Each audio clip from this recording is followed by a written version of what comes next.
Yo, it's your boy Doncho. Welcome back to the Hideout, you guys. I'm so glad you guys can make it. And we are back with the Jujutsu Kaisen chapter 145. This video was a powerhouse, baby. I know y'all excited. I know y'all here for the hype.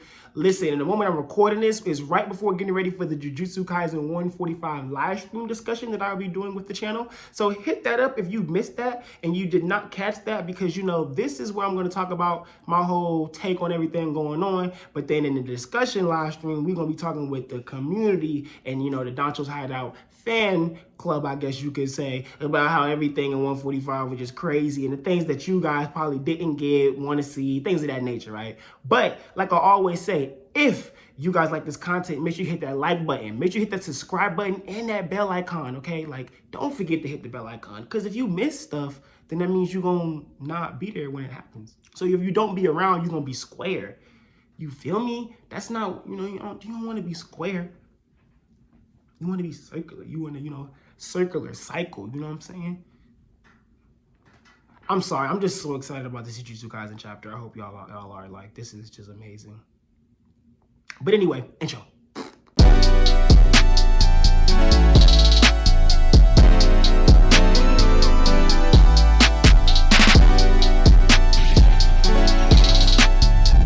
As y'all can tell, man, I'm just hyped. Like, this chapter was ridiculous, y'all. Like, could we just another round of applause to Bigger after Tommy. Like, this chapter was ridiculous. I told everyone back in chapter 144 discussion video that we are going to get lore. That we was going to get so much information from Tengen-sama. And of course, we knew that we were going to get that, but I was telling people like, no, bro, this next chapter is going to be big. Like, this next chapter is going to be huge, and I was not wrong. The level of information that we got this chapter has elevated Jujutsu Kaisen from like, okay, this is getting deep, this is getting hard, to whoa, what's about to happen, okay? So let's start at the beginning of the chapter, all right? When we start at the beginning of the chapter, we have Yuki mentioning to Tengen, okay, so you're not gonna greet me? Okay, instantly she's like, bro, what's up? Like, you ain't gonna talk to me? What's going on here? And simply he says, hey, this is not your first time meeting me, so why am I giving you a greeting, you know? He just makes that clear. But the other people that he hasn't met them before, so he's giving them a type of greeting. And then from there, the conversation turns into Yuki asking Tengen why the Tomb of the Stars rejected them and why everything was closed off. And Tengen makes it straight up clear that he wasn't sure that Yuki was even on his side, which is crazy. Like, he says to Yuki, I thought maybe you was teamed up with Kenjaku. Wait, Kenjaku? Who's that? Brain-kun. We finally have Brain-kun's name, Kenjaku.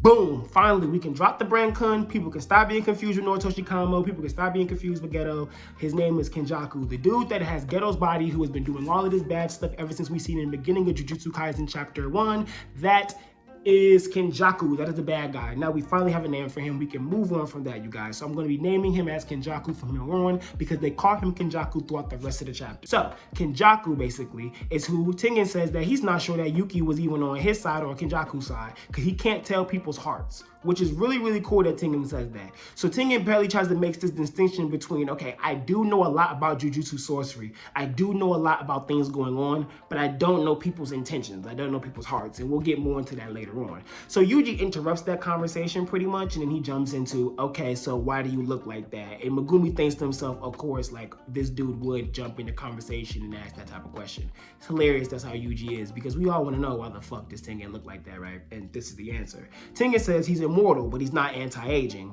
That makes sense, right? So he says, I'm getting older, this is what I look like. And he says, and even you'll look like this after 500 years, which either I'm wondering if Tengen is saying that he's only 500 years old, which doesn't make sense. He clearly has to be older than that. So I guess he's saying he's 500 years old since he reassimilated last with the Star Plasma Vessel. Not Rico, of course, but before that.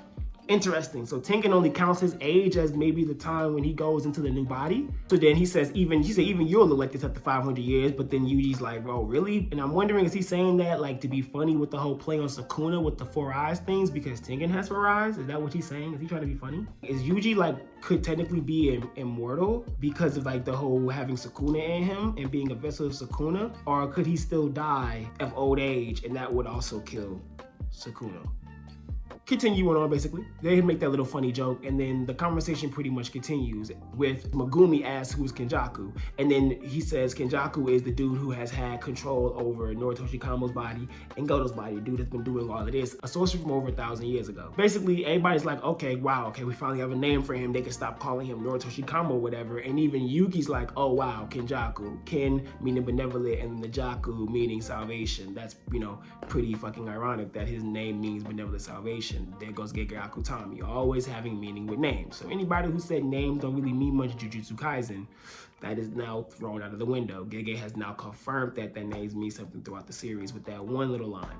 Okay, so we continue on, and they basically, to give the long story short of this chapter, is they start going, Tengen starts to break down everything that Kenjaku is doing, what his plan is, what his goal is, and how they're going to keep going on. But he does this in pieces. He does this in one at a time, explaining certain events and certain moments, breaking it down for our, for our cast and for us, so that we fully understand everything that's going on. So I'm just going to run through these events, and I'm going to try to describe them and basically explain what they were going on, describe that best I can so people can understand that. So the first thing that Tengen brings up that Kenjaku is on is that Kenjaku has been doing what he's been doing multiple times. It kind of reminds me of How from Shaman King, okay? Where Kenjaku has came back using his, against people's bodies multiple times, getting into these fights with people, but has been losing. And the people that he's been getting to these fights with have been these 6 eyes users. He's lost to 6 eyes users 2 times. Now the interesting thing about Tengen explaining that he's lost to these 6 eyes users 2 times is that he says that Kenjaku, the second time, went and killed the 6 eyes user when it was 1 month old. But on the day of Tengen's assimilation, a star plasma vessel and a 6 eyes user arrived, and that 6 eyes user defeated Kenjaku. Okay, that's crazy. So what he's saying is that even though he killed a 6 eyes user when it was 1 month old, the 6 eyes went into someone else. And I guess because he killed them so soon, it was able to go into someone so soon, or maybe just because he killed them, the 6 eyes was able to go into the next person. Is that the thing? Didn't Toji say it's been 200 years or 400 years since Gojo member had the 6 eyes, or the 6 eyes have been around? So it makes me wonder, okay, so Kenjaku's been doing his plotting for a very long time now. He'd been plotting for a very, very, very, very long time now. So my thing is, if he was defeated by the 6 eyes user, does that mean he didn't, that doesn't mean he killed him, right? Because the brain's still moving on? Or did he kill him and the brain is doing something else? Wondering here, I'm guessing the words terms defeated, that really just means he just lost, not necessarily killed him, right? Okay, we can go on with that. So the next interesting thing that Tengen brings up is that the star plasma vessel, the 6 eyes, and himself are bound by fate, okay? Bound by a type of fatal casualty, things of that nature. And it's really interesting that he says that, because now we know that the star plasma vessel, Tengen, and the 6 eyes must have some type of origin connection. Their origins have to be similar in some type of form, some type of fashion, right? For there to be a star plasma vessel and Tengen's true body is basically part of Tomb of the Star type of deal, there's a play now on this whole star thing. And the 6 eyes, like see the sky and all that type of stuff. I think there's like this little play on this type of thing going on here. And I wonder exactly how much deeper this can go and what exactly Gege is gonna dive into more when talking about that fate thing. Gege Akutami brings up Toji, and it basically comes in and goes, but Toji came and effed all of that up, twisted around and broke their fate when he unexpectedly did his attack, killing Riko, setting up Geto to become bad, and then setting up for Kenjaku to take his body, and then just defeating the 6 eyes, and then the 6 eyes defeating him, going back and defeating him. Like, so all of this is like destiny, fate, some type of thing that Akutami is saying that cursed energy is all a part of, right? And I'm just wondering where exactly this is going to go. Basically, Tengen starts giving up a lot of information about Kenjaku we've been doing for all these years, but before he goes even deeper into it, he says to them, okay, I need 1 of you 3, or 2 of you 3 to guard me, either Yuki, Yuta, and Choso. Very interesting that Tengen picked those 3 characters, and I think Tengen considers these 3 to be 3 really powerful, especially considering both of them are special grades, and then we have Choso. So right there, I guess that Tengen saying Choso's a really powerful character. He's really strong, and he can trust him to guard him, all right? So they get to, basically to get that out the way, Yuki and Choso are the two that agree to stay. And Yuta's all like, oh my God, happy because he wants to be able to stay with everyone else. He doesn't want to be away from everyone. And that just made me so happy to see that panel and to get into that. Yeah, we kind of not going through the events of the chapter step by step. So he keeps going on about Kenjaku, where he talks about these things with Kenjaku, where he's all like, okay, also the culling game in itself isn't even really something that is supposed to do something specific other than bring the people of the country to nirvana. It is a ritual that is used to do that, and a ritual that is used for the assimilation of Tengen, okay? And it's crazy because Tengen mentions that Kenjaku most likely isn't the game master, because he has to put a lot of binding vows on himself to be able to make all of these conditions set up. So 9 times out of 10, he's not the game, well, not even 9 times out of 10, he is not the game master of that. So killing Kenjaku isn't going to stop the culling game. So they realize they have to actually go into the culling game, and they have to actually use this rule so that they can help Sumiki and any of those that don't want to participate. But you got to remember, as Tengen mentions, that there are a lot of there's some rules in there that are put there so that the game continues on. So certain things are going to probably have to be changed around a few times, maybe more than once, you know, so that they can really fix this situation.